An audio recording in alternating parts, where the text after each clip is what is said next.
Good evening दोस्तों, स्वागत है आपका एग्ज़ाम कुंड में। और मैं आपका स्वागत करता हूं एग्ज़ाम कुंड में। और आज हम बात करने वाले हैं साइंस के बहुत ही बेहतरीन और बहुत ही ज़्यादा इम्पोर्टेंट होने वाले क्वेश्चंस के बारे में। ठीक है, तो जैसा कि आपने ये सेशन आप रेगुलर ले रहे हैं, ठीक है, और मुझे कमेंट करके प्लीज़ बताया करिए जो भी मैं क्वेश्चन आपसे पूछा करूँ। ठीक है, तो पहला ही क्वेश्चन आपका टेस्ट में देता हूँ, जिससे कि आपको पूरी सेशन जो कि देखने में अच्छा लगे। देखिए, पहला क्वेश्चन इसलिए टेस्ट में ले रहा हूँ जैसे कि आपको क्या होगा कि आप उसके बारे में सोचोगे।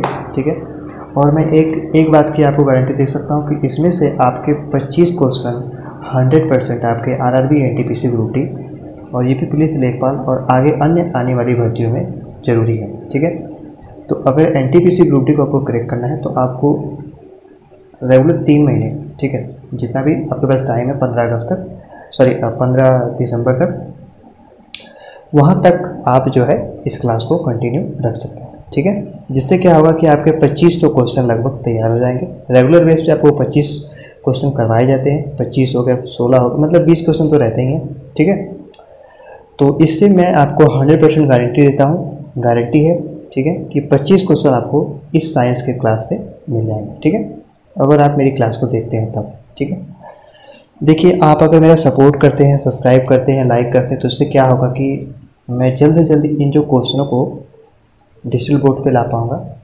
और आपको अच्छे तरीके से और भी समझा पाऊँगा। ठीक है, तो चलिए हम देखते हैं।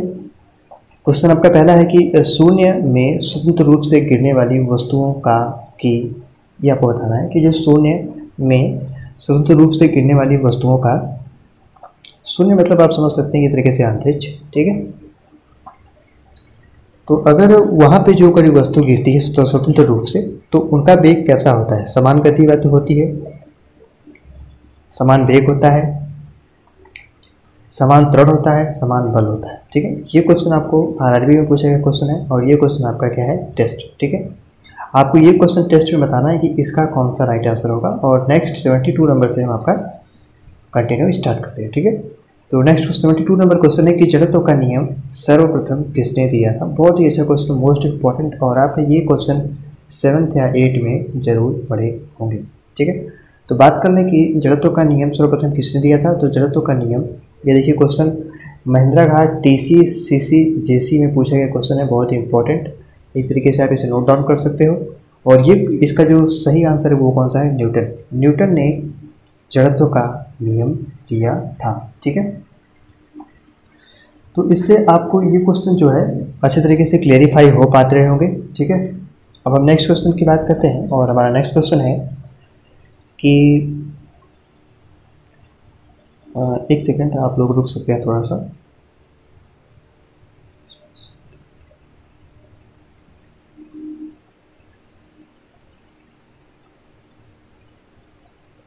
सॉरी दोस्तों, जो न्यूटन थे उन्होंने जड़त्व का नियम का प्रतिपादन नहीं किया था, उन्होंने गुरुत्वाकर्षण का किया था। और जड़त्व का जिन्होंने किया था वो थी गैलीलियो। ठीक है, इसके लिए सॉरी चाहूँगा। ठीक है, थोड़ा सा हो जाता है कभी कभी दोस्तों।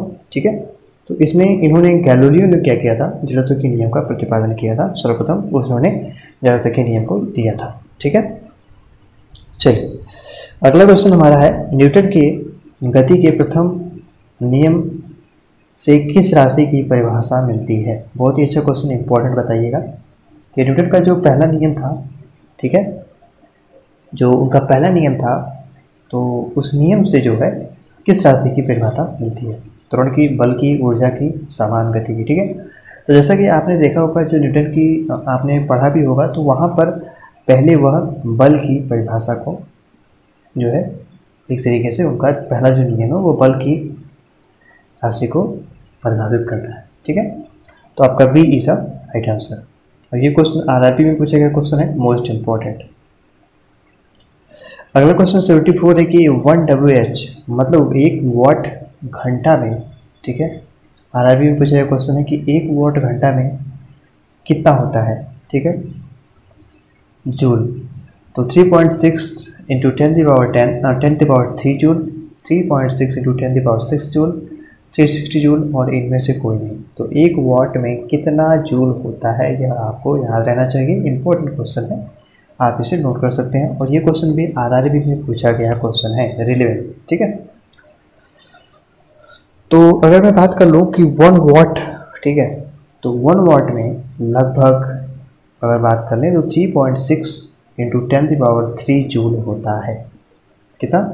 तो A is a right answer. Question number 75 है कि कोई वस्तु अधिकतम भारशील हो जाती है, कोई वस्तु अधिकतम भारशील हो जाती है। ये क्वेश्चन पूछा गया है वायु में, जल में, हाइड्रोजन में, निर्वात में, ठीक है। यदि सपोज दैट आपने कोई वस्तु को लिया हुआ है तो वो अधिकतम भारशील कहाँ होती है, ठीक है। जल में बहुत भारी होती है, तो अगर जल में कोई भी चीज़ मैंने बहुत ज़्यादा भारी है, ठीक है, अगर आप उसे उठाओगे तो क्या वो भारी लगती है? दोस्तों जो जल में होता है, ठीक है, उसमें जो चीज़ है, ठीक है, क्या होता है कि वह भारी नहीं होती है, ठीक है ना। अगर बात कर लें कि कहाँ सबसे ज़्यादा भारी हो जाती है, तो वो होती है, इसमें क्या लगेगा, कोई वस्तु अधिकतम भारशील हो जाती है, तो ये है निर्वात में, ठीक है। निर्वात में कोई भी वस्तु बहुत ही भारी हो जाती है, ठीक है ना। चलिए नेक्स्ट क्वेश्चन है कि विद्युत मोटर में विद्युत ऊर्जा किस ऊर्जा को रूपांतरित करती है? बहुत अच्छा क्वेश्चन है और सिंपल भी है। आप लोग बाइक चलाते होंगे, लड़कियां लोग उसको भी चलाते होंगे, लेकिन उन्होंने कभी इस बारे में सोचा नहीं होगा कि जो विद्युत मोटर है, तो ये तो विद्युत मोटर की बात हो रही है, तो आपके घर में कोई ट्यूबवेल होगा, ठीक है, आपके घर में कोई मोटर होगा जिससे पानी ने आप लोग निकालते होंगे, ठीक है, सबमर्सिबल जिसको बोलते हैं, तो वहाँ पर भी इसका उपयोग होता है, ठीक है। और बात रही स्कूटी में, तो उसमें भी जो एनर्जी होती है, ठीक है, वह उसके बारे में बाद में डिस्कस करते हैं, पहले इसके बारे में बात कर लेते हैं। तो 76 का नंबर का अगर हम बात कर लें कि जो विद्युत मोटर होता है, तो उसकी जो ऊर्जा होती है वो किस में रूपांतरित होती है, ठीक है। तो दोस्तों जो विद्युत मोटर होता है, ठीक है ना, विद्युत मोटर होता है, उसकी जो ऊर्जा होती है वो हमारी यांत्रिक ऊर्जा में जो है वह एक तरीके से चेंज हो जाती है, ठीक है। तो देखिए यहाँ पर भी जो विद्युत मोटर है, आपके जो स्कूटी होती है उसमें भी मोटर लगा होता है, ठीक है, तो वह एक तरीके से ईंधन से चलता है, ठीक है, तो वह जो है एक तरीके से गतिज ऊर्जा में परिवर्तित हो जाती है, ठीक है ना। चलिए 74 नंबर का क्वेश्चन है कि कार के स्टीयरिंग में शामिल है, कार के स्टीयरिंग में क्या शामिल होता है, ठीक है। बहुत अच्छा क्वेश्चन है, आरआरबी में पूछा गया क्वेश्चन है, बताइए कौन सा राइट आंसर है। एक एकल बल, बी दिया है 2 बल जो एक ही दिशा में कार्य करते हैं, सी दिया है कि 2 बल जो अलग अलग रेखाओं, लाइनों तथा विपरीत दिशाओं में कार्य करते हैं। देखिए जो कार स्टीयरिंग होती है, अगर मैं उसकी बात करूँ तो जो कार स्टीयरिंग होती है दोस्तों, उसमें जो शामिल होता है, ठीक है, उसमें क्या होता है, उसमें जो एक तरीके से कि बलों का जो युग्म होता है वह विपरीत दिशाओं में तथा उसी रेखा लाइन में कार्य करता है, ठीक है। तो ये हमारा डी होगा, ठीक है। जैसे कि आपके पास तो कार अगर घर में होगी आपके पापा के पास, ठीक है, तो अगर आप चलाते होगे, ठीक है ना, तो उसमें जो कार की जो स्टीयरिंग होती है, ठीक है, तो जो स्टीयरिंग होती है वो क्या होती है कि एक तरीके से विपरीत दिशा में उसका जो कार्य होता है, ठीक है।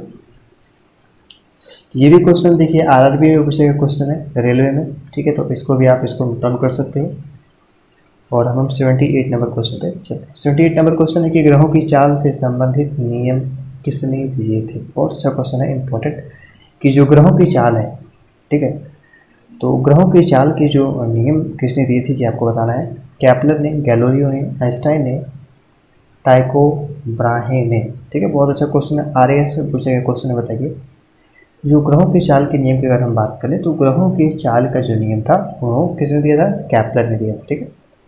कैप्लर ने ग्रहों की चाल का नियम दिया था, जिस प्रकार से जैसे कि इस तरीके से जो होता है, ठीक है, हमारा पूरा सौरमंडल होता है, इस तरीके से जो पृथ्वी कहीं रहती है, ठीक है, तो यहाँ पर मान लीजिए यहाँ पे जुपिटर रहता है, फिर उसके बाद मरकरी रहता है, फिर पृथ्वी, ठीक है, तो इस तरीके से बहुत सारे ग्रह रहते हैं, और वरुण, बृहस्पति, शुक्र, शनि, रवि, सॉरी रवि नहीं है, तो इस तरीके से बहुत सारे ग्रह होते हैं, ठीक है। तो ग्रहों की चाल का जो प्रतिपादन किया था वो किसने किया था? कैप्लर ने, ठीक है, तो A is a right answer. Question number 79 है कि शुष्क बैटरी सेल में कौन सी ऊर्जा होती है। बहुत अच्छा क्वेश्चन है। बताइए कि शुष्क बैटरी जो होती है, ठीक है, जो सूखी हुई बैटरी होती है, तो उसमें कौन सी ऊर्जा होती है। आरआरबी में पूछा गया क्वेश्चन है और ग्रुप डी में भी ये क्वेश्चन पूछा गया है, ठीक है। तो देखिए, रासायनिक ऊर्जा होती है, पवन ऊर्जा होती है, सौर ऊर्जा होती है, चुंबकीय ऊर्जा होती है, ठीक है। तो इन चारों में से आपको बताना है कि जो शुष्क बैटरी होती है उसमें कौन सी ऊर्जा होती है। तो जब भी आप क्वेश्चन को देखा करें तो पहली बात तो अपने दिमाग में एक बार क्लिक करा करें कि हाँ ये ऊर्जा होती है। तो उसमें होती है शुष्क सेल में रासायनिक ऊर्जा होती है, ठीक है।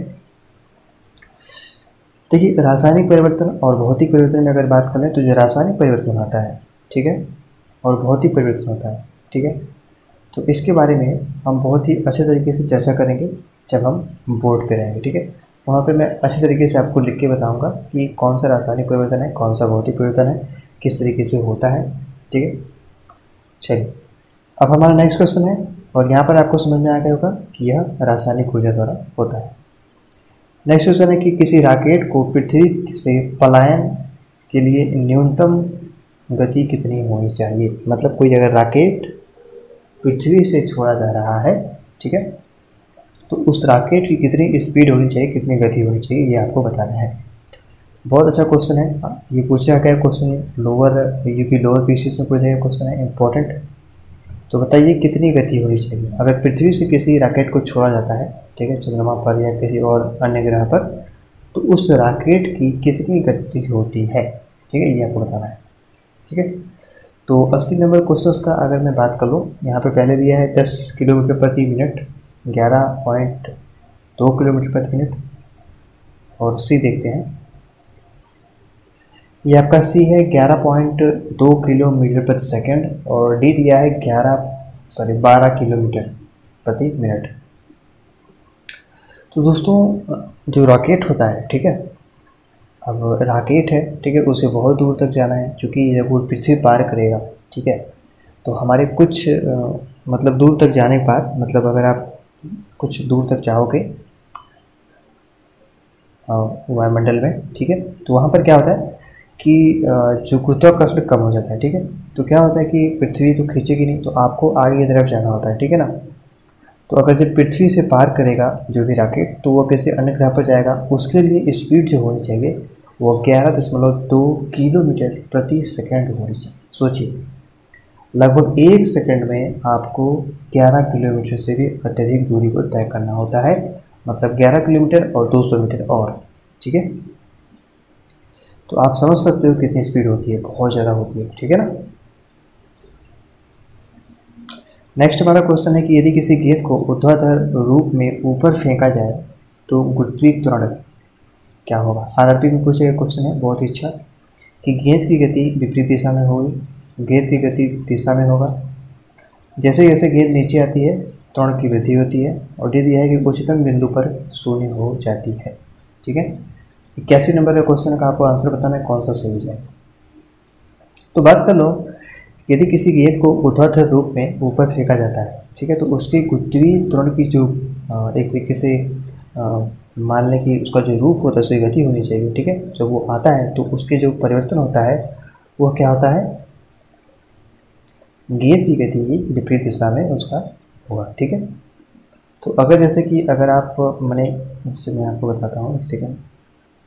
सपोज दैट ये आप हो, ठीक है, तो आपने क्या किया कि आपने बाल बना लिया और आपने क्या किया कि इस गेंद को फेंका, ठीक है, ऊपर की तरफ। अब जब ये जब आएगा तो ये क्या करेगा कि जो वायु है वह एक तरीके से विपरीत दिशा में गेंद जब आती है तो वायु को नीचे एक तरीके से चीरते हुए, समझ रहे आप, एक तरीके से उससे फोर्सफुली नीचे आएगा, जिससे कि उसकी विपरीत दिशा में वह कार्य करेगा, ठीक है। चलिए नेक्स्ट क्वेश्चन देखते हैं, 82 नंबर क्वेश्चन। 82 नंबर क्वेश्चन है कि किसी बांध की दीवार नींव पर अधिक चौड़ी होती है, ठीक है। किसी बांध की दीवार, मतलब जो किसी की बांध की जो दीवार होती है उसकी जो आधार होता है वह बहुत चौड़ा होता है, क्यों, ये आपको बताना है। जैसे कि एक तरीके से, जैसे कि मानो मैं अब 3D में तो बना नहीं पाऊँगा, जैसे मान लो ये बांध है, ठीक है, तो यहाँ से जो पानी आता है, ठीक है, तो ये जो चीज़ होता है इसका जो आधार होता है यह बहुत चौड़ा होता है, ठीक है ना, आप देखे होंगे, तो बहुत चौड़ा होता है, क्यों होता है ये आपको बताना है, ठीक है। अब ऑप्शन देख लीजिए, और ये क्वेश्चन एसएससी में पूछा गया है। एक लिखा है कि धारा लेखन आवश्यक होता है। बी दिया है कि वह गहराई के साथ बढ़ने वाला दाब को सहन कर सकती है। सी दिया है कि वह क्षैतिज समतल से बढ़ने वाला दाब को सहन कर सकती है। और डी दिया है कि वह वायुमंडल दाब के साथ बढ़ने वाला दाब को सहन कर सकती है। तो ये क्वेश्चन बहुत ही अच्छा है, बताइए कौन सा राइट आंसर है। तो दोस्तों इसका जो सही आंसर है वो हमारा है सी, ठीक है। वह क्षैतिज समतल मतलब हॉरिजॉन्टल प्लेन से बढ़ने वाले दाब को सहन कर सकते हैं, ठीक है। तो बहुत अच्छा क्वेश्चन था कि किसी बात की जो नींव की आधार है वह क्या होता है, वह क्षैतिज समतल मतलब हॉरिजॉन्टल प्लेन बढ़ाने के दाब को सहन कर सकता है, इसलिए वह मोटा होता है, ठीक है। अगला क्वेश्चन है कि चिमटा। चिमटा आपने देखा होगा, इसे हम बोलते हैं फायर टोंग्स। जब आप रूम लेके रह रहे होगे, विद्यार्थी होगे, तो आपके पास वह जरूर होगा, ठीक है। अगर हम बात कर ले फायर टोंग्स के बारे में, तो वह किस प्रकार का उत्तोलक उदाहरण है। प्रथम प्रकार का, तृतीय प्रकार का, द्वितीय। और डी दिया है कि यह प्रथम और द्वितीय दोनों प्रकार का उत्तोलक संयोजक है। और डी दिया है इनमें से, ई दिया है इनमें से कोई, ठीक है। तो 83 नंबर का अगर हम बात करें, जो फायर टोंग्स होता है, ठीक है, वह क्या होता है, प्रथम एवं द्वितीय प्रकार के उत्तोलकों का संयोजक होता है, ठीक है। तो इस तरीके से हमारा D is a right answer हो गया, ठीक है। तो आप इसको अच्छी तरीके से समझिएगा जरूर से, यह क्वेश्चन भी आरआरबी में पूछा गया है, ठीक है। चिमटा क्या होता है, ना ही वो प्रथम प्रकार का होता है उत्तोलक, ना ही तृतीय प्रकार का, ना ही द्वितीय। तो ये होता है हमारा प्रथम। एक सेकंड,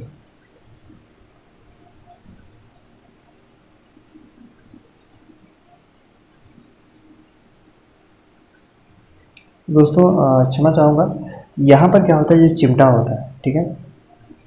तो यहाँ पर थोड़ा सा मैंने गलती से पढ़ने में मतलब मिस्टेक हो गई थोड़ा सा, ठीक है। थोड़ा सा इसमें देखिए थोड़ा धुंधला दिख रहा है, ठीक है। तो इसका जो राइट आंसर हो जाएगा वो हमारा तृतीय प्रकार का, ठीक है। जो फायर टोंग्स होता है वह क्या होता है, वह हमारा तृतीय प्रकार का उत्तोलक होता है, ठीक है। तो C is a right answer, ठीक है। चलिए, मैंने बोला होगा सी, लेकिन मैंने डी लगा दिया गलती से। चलिए नेक्स्ट क्वेश्चन है कि व्यक्ति का भार उस लिफ्ट में अधिक होता है, ठीक है। जब कोई व्यक्ति मानो मॉल गए, ये क्वेश्चन देखिए चला था, बताइए जैसे कि कोई मॉल में गए तो आप जब लिफ्ट से जाते हैं तो उसका भार कहाँ पर अधिक होता है, स्थिर वेग से ऊपर की ओर चलता है तब, स्थिर वेग से नीचे की ओर चलता है तब। सी दिया है कि ऊपर की ओर त्वरित होने पर, डी दिया है नीचे की तरफ त्वरित होने पर, ठीक है। तो बहुत ही अच्छा क्वेश्चन था। जब व्यक्ति ऊपर की ओर चलता है, ठीक है ना, जब व्यक्ति, इसमें क्या बात हुई है कि इसमें पहला ऑप्शन बोला कि जब व्यक्ति का जो स्थिर वेग का ऊपर ओर चलता है तब होता है। तो इसका जो राइट आंसर है कि ऊपर की ओर त्वरित होने वाले, ठीक है। कौन सा हो जाएगा हमारा आंसर, ऊपर की ओर त्वरित होने वाले, ठीक है। व्यक्ति का भार उस लिफ्ट से अधिक होता है ऊपर की ओर त्वरित होने वाले से, ठीक है। तो C is a right answer. Question number 85 number देखते हैं। 85 नंबर क्वेश्चन है आपका कि एक चलती हुई कार और एक रेल इंजन दोनों समान गति से ऊर्जा है, जिसका संवेग ज़्यादा होगा, ठीक है। एक चलती हुई कार और एक रेल इंजन दोनों एक समान गति ऊर्जा है, लेकिन किसका संवेग ज़्यादा होगा ये आपको बताना है। ये भी क्वेश्चन आरआरबी में पूछा गया है। कार का, रेल इंजन का, दोनों का एक समान होगा, निश्चित नहीं किया जा सकता है, ठीक है। तो बताइए कि चलती हुई कार और रेल इंजन में दोनों का समान गतिज ऊर्जा होती है, लेकिन उसका संवेग किसमें अत्यधिक होता है। तो बात कर लें 85 नंबर के आंसर की, तो वो हो जाएगा हमारा रेल इंजन का जो संवेग होता है वह अत्यधिक होता है, ठीक है। चलिए क्वेश्चन नंबर 86 नंबर क्वेश्चन है कि पृथ्वी के भ्रमण की गति है 2.8 किलोमीटर प्रति मिनट, 31 किलोमीटर प्रति मिनट, 25 किलोमीटर प्रति मिनट, 39.5 किलोमीटर प्रति मिनट। जो पृथ्वी की गति है वह कितनी है, मतलब जो भ्रमण की गति है वह है 2.8 किलोमीटर प्रति मिनट, ठीक है। लगभग 3 किलोमीटर मान सकते हो, ठीक है, 200 मीटर कम है। तो लगभग 2.8 किलोमीटर वह उस गति से भ्रमण करती है, ठीक है। चलिए एक लास्ट क्वेश्चन है आपका कि आवेग माप है, ये आपको बताना है। ये आपका कौन सा क्वेश्चन है, ये आपका टेस्ट होगा। तो आपको बताना है कि आवेग माप है द्रव्यमान का, गति की मात्रा का, वेग का, भार का। ये क्वेश्चन का आंसर आपको कमेंट बॉक्स में देना है। कल हम और कुछ महत्वपूर्ण क्वेश्चनों के साथ मिलेंगे। अगर क्लास अच्छी लगी हो तो एक बार लाइक करिएगा, शेयर करिएगा, सब्सक्राइब करिएगा, ठीक है। और अच्छी नहीं लगी हो तो कोई बात नहीं, जहाँ तक मुझे पता है कि मैंने अपना बहुत ही अच्छा परफॉर्मेंस दिया है इस लेक्चर में। तो अगर अच्छी लगी हो तो ये क्वेश्चन मैं बता रहा हूँ दोस्तों, 25 क्वेश्चन आपके कहीं नहीं गए, ठीक है। अगर आपने इस क्लास को देख लिया तो 25 क्वेश्चन आपके इसी क्लास से आ जाएंगे साइंस, ठीक है। और स्टैटिक जीके की भी क्लास चल रही है, ठीक है, तो उसको भी देखिएगा, उसमें से आपको 25 क्वेश्चन आ जाते हैं। तो इसमें से 50 नंबर क्लियर हो गया। आपकी रीजनिंग में करवा दूंगा, उसमें से 25 नंबर क्लियर हो गया। और मैथ भी आपका करवा दूंगा, ठीक है। तो इस तरीके से मैं सारे करवा दूंगा। फिलहाल थोड़ा सा हमको आपको टाइम देना होगा, लेकिन आपको सपोर्ट भी करना होगा, ठीक है। तो सपोर्ट करिएगा, सब्सक्राइब करिएगा। जैसे ही मेरा डिजिटल बोर्ड आ जाता है उस तरीके से मैं आपको अच्छे से और भी समझा पाऊँगा, ठीक है। तो क्लास कैसी लगी मुझे कमेंट में जरूर बताइएगा। और पहले ये लास्ट वाले क्वेश्चन का और पहले वाले क्वेश्चन का आंसर आपको कमेंट बॉक्स में देना है, ठीक है। मिलते हैं अगली क्लास में, तब तक के लिए नमस्कार, धन्यवाद, थैंक यू सो मच।